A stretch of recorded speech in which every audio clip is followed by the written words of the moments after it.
Welcome back, everyone. Today we're going to be giving you guys our predictions for UFC 300, probably the biggest card of the year. We can argue 299. That was a great fight card. We just did a breakdown for that, so you guys can go check that out. But today we're going to be breaking down 300, the big 2-0. The last one was like 8 years ago, I think, was 200, right? It's been a while. 2016, I believe it was. 2016, yeah. So, yeah, this is going to be a big one. I'm excited to break this down today. So, the first fight of the night is actually going to be Deiveson Figueiredo versus Cody Garbrandt, which is crazy that's how the early prelims are starting. That's insane. Two former champs. Yeah. Dominant. Yeah. At their heyday. Yeah. Wow. So that's how we start out the card. So how are you breaking that one down? How am I breaking that one down? I'll tell you this much. Cody Garbrandt is chinny. Yeah. And Figueiredo does not really get hurt. No, he's got a great chin. Yeah, he has been hurt. He hasn't been finished by punches, I don't believe. And he comes in with a very measured approach with striking. And that's not what Cody wants. Yeah. He doesn't want a guy that can... Because Figueiredo is deceivingly long with how he blades a stance. And he puts his one arm and he just kind of measures. And then he hits you with the heat seeker. And he goes, bop, drops you. It's over. It's unbelievable. And you know what? Figueiredo, he just beat Rob Font, hurt him multiple times. And Rob Font beat the snot out of Cody Garbrandt over 5 rounds. Almost True. Every round. Yeah, that's actually a big factor. So, damn. If Rob Font's able to touch up Cody that easy. Yeah. And because Rob Font's a really good striker. Yeah. And then for Figgy to go in there and do what he did to Rob Font. Mm-hmm. I have to go Figgy by round 1, maybe round 2, knockout for Figgy, if Cody's lucky enough to make it out the first round. Yeah, I'm pretty much the same. I have it second or third round for Figgy. I think, Cody's he still has that speed to where you have to be a little bit careful. So they might get out of the first round. There is that championship experience with Figgy, so maybe he does want to just pressure him fast and get him out of there early. I think that's probably the best thing to do, beating a big name like Cody Garbrandt. If you beat him in the first round, that fast tracks you to the title, which is what he wants. I mean, he's not a young fighter, Davidson. So I'm predicting probably second round knockout for Deiveson Figueiredo, but I agree with your analysis. That's basically how I see it playing out too. Cody's just a little bit too old, and that chin, like you said, is not trustworthy. So, yeah. On to the next one. So what we originally thought was going to be the first fight of the night was Bobby Green and Jim Miller. Jim Miller, he was on... This should be the main event. This should be the main... Yeah. This should Jim be the Miller. swing bout that they did at UFC 100 with John Fitch. Every single fight should just be Jim Miller versus somebody else. It should be just 16 fights with Jim Miller. Yeah, he was 100 and 200, right? Yep. So, yeah, he's on all three. He's got wins in both, and... even if I personally thought that Bobby Green was going to win this fight, just by merit and how long of a fan I've been of Jim Miller's, I have to take Jim Miller. It's just one of those things. I'm not going to do a real deep analysis on this fight because Jim Miller, he's old. Bobby Green, old. Really good vets that are still fighting pretty young, Yeah. They look really good. Bobby Green does get chinned every now and then. Jim Miller's not typically the guy to knock somebody out. So I think it's going to go to a decision or a round 3 submission for Jim Miller. Yeah. I just find Jim Miller's he's too crafty with these creative strikers nowadays. Back then, he would have had a really tough time with Bobby Green. But you know what? He's not afraid to take it to the clinch or ground and throw his own head kicks that come out of nowhere, like he did to Cowboy. Mm-hmm. Yeah, I'm going to take it probably round 3 submission for Jim. I just think he's probably going to want the win and a finish. And I think Bobby Green is submittable. So I'm going to go really out there and say that it's an arm triangle finish in round 3. But yeah, the next fight, honestly, I'm really excited for both the women's fights on this card. There's all three of them are some of the best women's fights you can make right now. And this next one, Andrade versus Rodriguez, is going to be a barn burner. I know this is going to be a war. This is going to be a fun fight for sure. Who'd you take?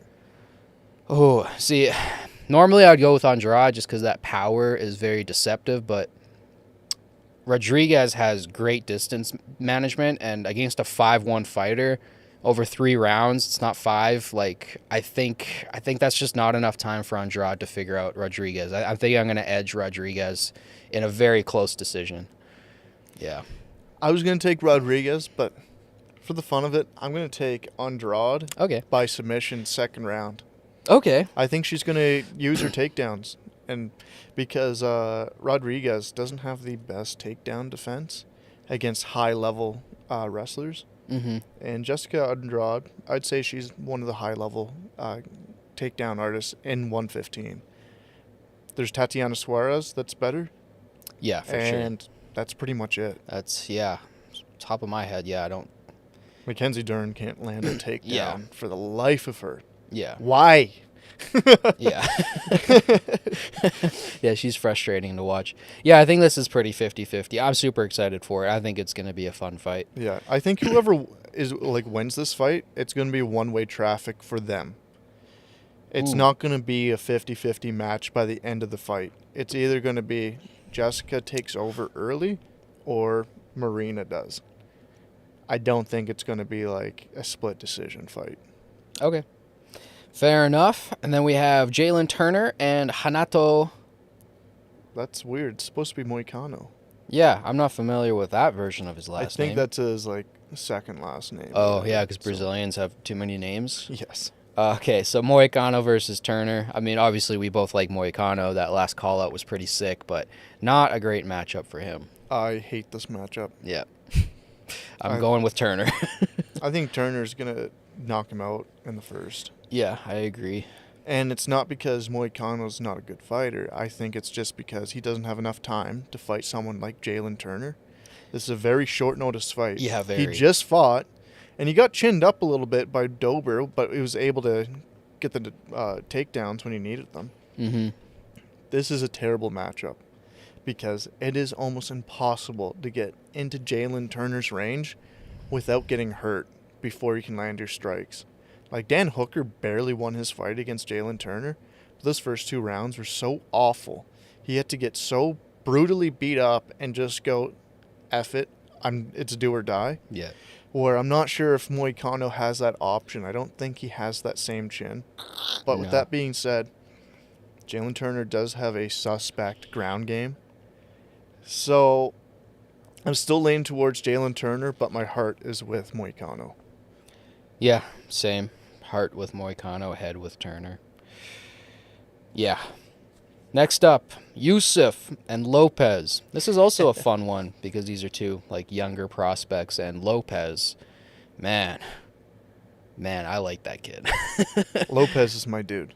Yeah, I like that kid a lot. I like him. I think I'm gonna take him second round submission. I'm gonna take him by decision. I think Sodiq Yusuf is way too tough, but I would not be surprised if he gets a submission. Yeah, his ground game is just incredibly impressive. But Sodiq's stand-up is brutal. Mm-hmm. Like, he will hurt you. Mm-hmm. He's mean. He's a mean bastard. I mean, what he did to Edson Barbosa in that first round, most men would fall. You know what I would almost like? I don't know how this works in the rankings, but I almost like Moicano, Lopez, and then Yusuf Turner. Different weight divisions. They say featherweight right now. But This is at lightweight? so Jalen Turner versus Hanato Moicano is at lightweight. Yusuf and Lopez Sure, is dog, at featherweight. figure your stuff out, man. But yeah, I would take... I just think Moicano Lopez is a safer fight for Moicano. yeah. Go up and wait, Lopez. Come on, don't be a wimp. But yeah, Sodiq Yusuf, I feel like he's just not a complete fighter, where Lopez, I feel like he is almost complete. Even though that Lopez just joined the UFC and he's just kind of got popular out of nowhere. He's training with Grasso. He had that great performance against, what's that Russian fella's name that fought Arnold Allen? Iloev? Iloev, yeah. Yeah. He took that fight short notice and won a round. Possibly, a lot of people thought he even won the fight. I think they gave it to Iloev which he should have gotten, but I can see Yeah. why people would have gave it to Lopez. It was impressive, and I don't think anybody's ever seen him in that kind of danger, especially submission-wise on the ground. Yeah, people don't like Eloev because they say he's a decision merchant, but all of his performances are dominant or like have dominant aspects to them. And for Lopez to do that with him and to make it that much of a fight, like you said, on short notice, that's why I'm so high on him, because I think Eloev is like the biggest threat to that title. Yeah. Going forward, we got Speaking of ground games, I'm super excited to see what Kayla Harrison does with Holly Holm. I'm excited to see like her make that weight and to see what she looks like at 135. But I Kayla think Harrison is going to look good at 135, and she's going to wipe the floor with Holly Holm. That's my pick. so I don't have any, like, I'm not worried about it at all, but do you think the 135 cut is tough at all for Kayla because she's so big, or No. no? I don't think Kayla it's a Harrison problem. does anything without knowing for sure she's coming in at 100%. Yeah, she's pretty professional. She's won Yeah. 2 gold medals. Yeah, I just think the professionalism of Kayla Harrison, I don't think she would put herself at a disadvantage like that. That's why I feel secure saying that she'll look fine at 135. But I could be wrong. But I am just a big fan of Kayla Harrison. I think she's good for the sport. She puts out good messages. She's a hard worker, and Agreed. yeah, her judo is... I like Holly Holm. I've always been a big fan of her, but I think this fight goes exactly how we thought Ronda Rousey versus Holm was gonna go. I think that's my prediction for it. I think it's a judo throw in the first like 30 seconds, and then it's over. I just think Holm's just too old. Like, I really like Holm. I like her striking. Some people think that she's a boring fighter. I liked her, but I think she's too old, and I think Kayla's going to throw her on her head. Yeah, and also you think about in her last couple of fights, Holly Holm does her best work in the clinch. That's not going to work. Yeah, you can't do the clinch with Kayla. That's that's death. Yeah, agreed. So, yeah, I'm taking Kayla there. Next fight, another amazing grappler going up in weight and taking on a really good boxer who I'm iffy on. You know, Calvin Kattar. I don't know, man. I want to believe in him because I love his boxing. I love the way he fights, but I'm probably going to side with Aljo in this fight. Going up in weight, he doesn't have to cut as much, and his ground game, it's probably going to be the most lethal at this weight class, like just in his first fight. Yes, but there's something about Aljo and how he fights bigger opponents that are good strikers. Calvin's hard to take down. Are you saying that just off of Sean, or? No. Not What- off of Sean. But just like in his past, like he just has a tough time with guys that know how to stuff takedowns, like Peter Yan, Yeah. and has good striking. Okay. Well, you have someone like that has really crisp boxing skills, just bigger in general, Mm-hmm. has good boxing, Mm-hmm. 5'11".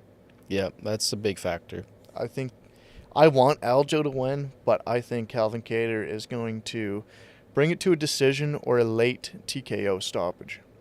Yeah, my heart's with Kattar. I want him to win because I don't really like Aljo, but I can't help but thinking it's going to be an Aljo early round stoppage.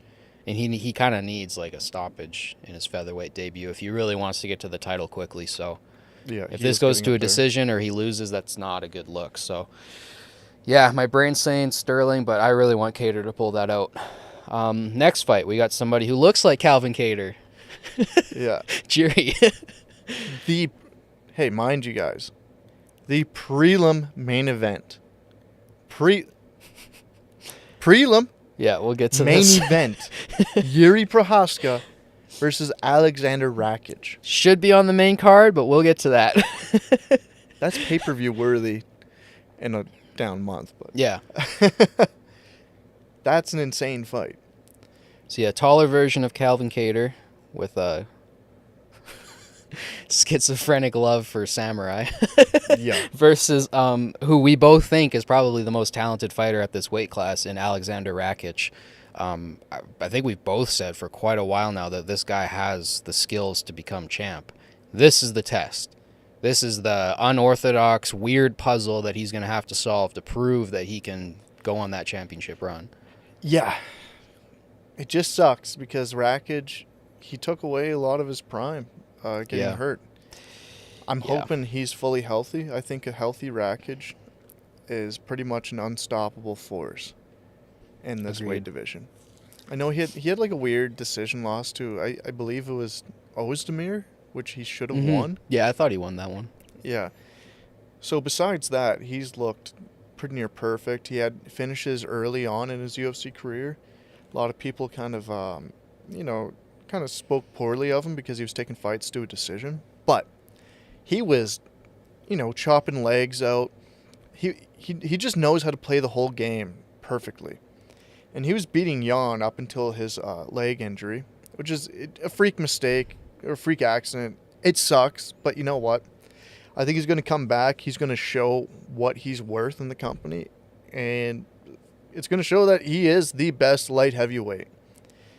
And I believe he should either fight Ankalaev or Pereira next if he wins this fight, which I think he will, by decision. I'm also going to have to take it by decision because it's only 3 rounds, and Jiri's just so unorthodox. He is a tough puzzle to crack. Yeah, I'm going to side with Rakic, but I hope I'm not wrong on that. It's 50-50. You guys can bet either way, honestly. This next fight, though, I don't see it as 50-50 as people do. So I would bet on Armar in this next fight. Armar versus Charles. I think this guy, I mean, his losses, what are his losses, right? Gamrot, which I thought he won. Islam, which is the champ, really and it was a very close fight, and he might be like the GOAT at lightweight when it's all said and done. But yeah, I think Armar wins this, and I'm not going to say like it's not close. It's Charles Oliveira. It's Charles Oliveira, but I do think I'm pretty confident in Armar taking away the victory in this one. What do you think? I think the champ has a name, and it's Charles Oliveira. Okay. All right. And it's not because Arman's not a good fighter. I think as of recently and how Charles Oliveira's striking has been and how strong and powerful it is, I think he's going to hurt Arman pretty quickly. Arman's going to resort to the wrestling, and I don't believe he has that wet blanket style that Islam has that will just keep him flat in his back. And Charles is going to find reversals. He's either going to find good positions on the ground or just bring it right back up, put him in the clinch, and just throw a lot of knees and everything. Because Charles Oliveira, he hasn't had an issue with any wrestlers in a very long time, except for Islam. Islam's the only wrestler that's actually ever given him problems in the UFC, I think. Mm-hmm. And the striking, I think it is ahead of Arman right now, especially with those front kicks. He's going to have to find his way around the range. Mm-hmm. And I believe Arman does have issues finding his way around long strikers. Has he beat them? Yes. But man, is it ever close sometimes. Yeah. I mean, there's way more ways I can see Charles winning, that's for sure. But that's because there's such a big sample size, 40-plus fights, whereas Armar is, half of that. But yeah, I don't know. Something in my head with the styles of this matchup, I think Armar is just unstoppable. I'm also not the biggest fan of Charles striking. I know a lot of people are. I don't think that it's the most technical, personally. Oh, definitely is not. But I think Armar is going to find a way to win this. I think this is probably the second most interesting fight on the fight card. It is probably 50-50, to be honest. It might even be like 60-40 for Charles. There's just so many ways he can win. But this is definitely the second biggest fight I'm highlighting. There's another one that we'll talk about in a couple fights here. But we got to talk about the controversial placing of so everybody, let me just preface, because I gotta make an argument for Bo, because it's literally just me and Bo that are happy that Bo's on the main card. Everybody else hates this, and I'm just gonna say that I think in 5-6 years we're gonna look back and we're gonna be like, oh yeah, Bo was that good. Bo was like the future GOAT. That's just what I believe. I think he's gonna win the belt, and I think he's gonna defend it 8 times, because I just think he's that good. You guys can laugh about that in the comments. I've been watching this guy for 10 years, so I'm super excited that this guy is on the main card. But I know a lot of fight fans are pissed off. They think that Jiri and Rakic should be here, or maybe Aljo and Cater. I totally understand that. What are your thoughts on Bo Nickel being that high on the card? It's pretty I nuts. think it's disrespectful to these other great fighters that have been in the company for years. I and understand years. that. I understand that. And it's just as he's fighting a sacrificial lamb is what he's fighting. That is also true. That's what I don't like about putting on the main card, where you have Yuri and Rakic, which is going to be a banger of a fight because it's Yuri. Sodik Yosef versus Diego Lopez. That could be on the main card. Throw that up there. Oh, any of the fights could. Any of the fight. fight we mentioned should be over Bo. And it's Realistically, I find Bo probably. Nickel should be a feature on the prelim, or the prelim main event. Yeah. But that's the only thing that stings me about it. I get that they want to push Bo Nickel, but let's be honest, Bo Nichols doesn't have a giant name. It's just the No. It's like the MMA fans are saying that he's this good. No, it was the wrestling fans, because I've been watching him since his collegiate career, and he has one of the best collegiate careers ever. So when you're coming from that perspective, and he was supposed to go to the Olympics, it was a super stacked cast. If he was going in this next round of Olympics, he probably would have made it in and probably would have won the medal. So from a wrestling perspective, this guy is a top 5, top 10 wrestler on the planet even still. So that's just the wrestling perspective, but that's such a small community. Right, that's a tiny community, and even I'd say the vast majority of the MMA fan base is I don't know about this guy. Sure, he's getting quick stoppages, but how good is he? And if you don't watch tons and tons of wrestling, you don't know how good he is. So I understand why most people are upset, and it is justified. I'm gonna be honest. I think he probably should have been the first fight of the night. If we're looking at the records, I mean, he has the same amount of wins as the guy who he's facing has losses. So he probably should be the first fight of the night. But yeah, it is pretty insane. I can't believe when we were watching the trailer that he was this high. I was like, wow. And he's not a top contender yet. He hasn't even fought not even close. He hasn't even fought anybody that's fought a top contender. No. So that's where my issues lie with that seeding. But at the same time, it's probably going to be a quick finish. It will be fast. It'll be shorter than this conversation we just had about it. Yeah, so, definitely. Yeah. So the next fight is the one that I'm most excited about. This is the one I'm highlighting.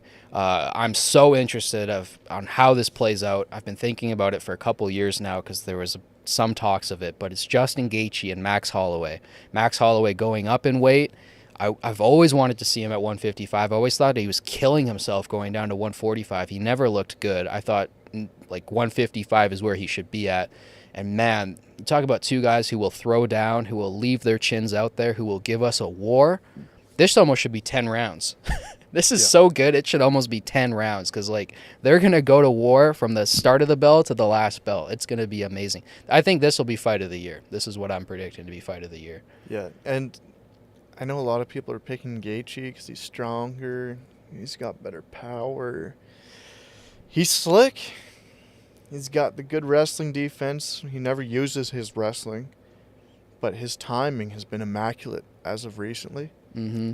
But there's something about Max Holloway, about him changing his tune recently, getting TKOs and KOs. He looks vicious. He looks sharp. I think we're seeing a different Max Holloway. Mm-hmm. And he's finally putting the weight on properly, going up to 155. And Max Holloway is going to win the BMF belt by either 4th round TKO or a split decision. Yeah. The other thing Those that are I my put two in my options. head is the DP Max fight and how damn close that was and how hard Dustin had to dig to get that victory. And I matched that same fight and I put Justin in there instead of Dustin, and it's Max winning for me. So you let me know in the comments because I want to hear from you guys because this is a fight where I'm so excited about it and I don't know how it's going to go. The only thing that will win Gaethje this fight dominantly, if he can get to it early and Max Holloway hasn't found any way to defend it, which would be embarrassing at this point, is the leg kicks. The leg kicks of Gaethje will cripple anybody that walks on this planet. Yep. If you have 2 legs and you're a human, he will chop them out. Hell, you could be an elephant. He'll chop your legs out eventually. You know what I mean? Yeah. It's just something about the force that he puts in there, and he doesn't care if his leg breaks. It's like he's gonna break your leg before his leg breaks. Like that's how he throws leg kicks. Yeah. Yeah, man, I'm so excited for that. Like I said, fight of the year probably. Could be like a fight of the decade. Like this could be like a Rory Robbie kind of fight. I'm so excited for this. This is two perfect mentalities going at each other. Speaking of two perfect mentalities going at each other that just love to fight, I am so excited about this women's fight. I'm glad that it's the co-main event. I mean, it has to be because it's for the belt. But Yeah. Weili Zhang versus Yongnan Yan. Sorry, my Chinese viewers, but man, this is I don't know about this one. I really don't. I've been a fan of Weili, obviously, for her whole title reign. I love her personality. I love the way she fights. She's compact, and I always wanted to see her and Valentina. But this other Chinese fighter, wow. She's like Joanna, but a little bit more pop in those punches. I really like this other chick. This is a 50-50 fight for me. I think Zhao Nan Yan is gonna make it the most like frustrating, annoying fight for Weili Yeah. over 5 rounds. We've seen her do it before. I think she's gonna do it to Weili, unless Weili gets her ground game to another level. I don't think it's to the level where she could dominate Zhao Nan Yan. So I'm going to go Zhao Nan Yan by a pretty boring decision. I think it's just going to be one of those fights that it's super frustrating to watch because you go, just hit her, Weili, the whole time, and she can't. And you're like, come on, just do something. It'll be like Colby Covington versus Leon Edwards, I believe, where you're wanting Colby to throw, but he can't get in that range because he's so scared of getting just popped nonstop. That's how I find, like, that's what I think that the fight's going to be. I think because it's China versus China, it's for the belt. I honestly think this is going to be Joanna Weili 2, but even better. And that was fight of the year. So I honestly think this is going to be super exciting. I just don't think Weili's going to, out of all the opponents she ever faced, I think this is the one where she can't let herself get frustrated because there's that internal Chinese rivalry. I think she can't let another Chinese girl beat her. So I don't know. I'm really excited for that one. And then the main event, obviously that's the biggest fight. Again, this is hard to call. It is hard to call because Jamal Hill is dynamic and he's got his own set of tricks and he's got a nice jab and he's mentally tough. Like, you can make fun of him for his TikTok dances and stuff, but he'll go to war if he has to. He hits hard, man. And then obviously we all know about Alex. He's only had 11 fights, but we know all about Alex already because they've all been high-profile fights, and he's the scariest man in that weight class. This is gonna end in knockout, I think, for sure. There's no way this goes 5 rounds. I don't know how the X's and O's play out. I don't know who wins round 1. I'm like stuck there. I think with this fight, I don't think anybody can have a real measurement in what's going to happen in this fight. It's too weird. It's going to be stand-up. Yeah, we know that. But is Jamal Hill quicker? Is Pereira's timing going to outweigh the speed of Jamal Hill? Are the kicks going to come into play? Because I know Jamal Hill, he's got some nasty kicks. Mm-hmm. So it's such an interesting, it is really an interesting fight. Yeah. I have no idea who's going to win this fight. Who I want to win? Alex Pereira. Who I think is going to win? I think Jamal Hill is going to do a late TKO stoppage in the 4th or 5th round. I think he has really good cardio. But at the same time, Pereira does the same thing. He'll lull you to sleep and then actually put you to sleep. Yeah. Yeah. I'm going to have to focus here because when I called the 2 Izzy fights, I somehow got the round and the method right. In both fights. In both fights. They were different fighters, so I don't know how I did that. But at the first fight, I called the Alex late round knockout. And then I called the Izzy second round knockout. And I think it's just, there's something about Alex that's readable to me. And if I had to predict this fight, not that I think that I'm going to get it right a third time, because that'd be freaking wild, but I think he stops him 1 round earlier than he stopped Izzy, and I think it's a 4th-round knockout for Hill, with Hill having won 3 rounds going up to that. That's how I see it playing out, but it's so hard. Like, this fight is harder to call than Izzy Alex because I had the kickboxing fights to go off of. And studying the kickboxing fights, I kind of knew exactly how that was going to play out. This, I'm so lost because I don't know how good Jamal Hill is. I kind of know how good Alex is. I don't know how good Jamal Hill is. So it's tricky. I don't know. That's going to be my prediction, but it's tough, man. This is the toughest fight to call. Yeah, it's so weird. It shouldn't be. Like, it should be like the Gaethje Max. That should be tougher to call, but I find this to be the toughest to call because I really don't know how good Hill is. But I'm excited to find out. This is going to be a fun fight. Because either way, I think Jamal Hill has a better chance of winning against the next set of contenders fighting for the belt. Yeah. Where Pereira, I feel like after this fight, if he wins, well, it's just going to be the switching of the belts again, nonstop. Yeah. Where Jamal Hill, I feel like he actually can defend against some of these wrestlers because of his hitting power and his takedown defense. So, I'm going to take... I want to take Pereira, but I have to take Jamal Hill. No, that's good. That splits us. That's actually better. That makes it more interesting. You're taking Pereira? Yeah. Yeah, but it's close. Like I said, I think Jamal Hill wins the first 3 rounds, like in the Izzy fight, and then Pereira finds a way. I just think he has that X factor, and if you're not absolutely prepared for it, if you haven't completely game planned for that left hook, it's going to find you eventually, and I don't think you can game plan it for it unless you've been in there with it. Yeah. So, yeah. I'm going to hate this fight because I'm going to be cheering for Pereira. Yeah. But I'll be thinking in the back of my head, oh, Jamal is just going to touch him one of these times. I don't think Pereira's got the best chin in the division either. Oh, no. For sure not. I think Jamal Hill's got the best chin. Yeah, maybe. Maybe. Yeah, it's interesting.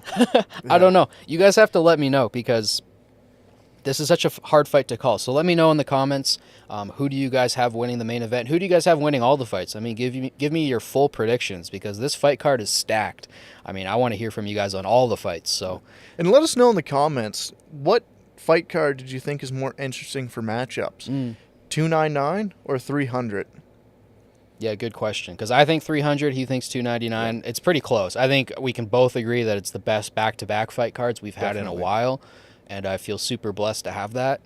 And, yeah, I'm excited. I'm very excited for 300. Maybe we'll do our reactions to it. If you guys want that again, I know we did it one time before. But that was fun. Yeah, we could maybe do our reactions to the fights, at least the main event. So yeah, do you have anything else?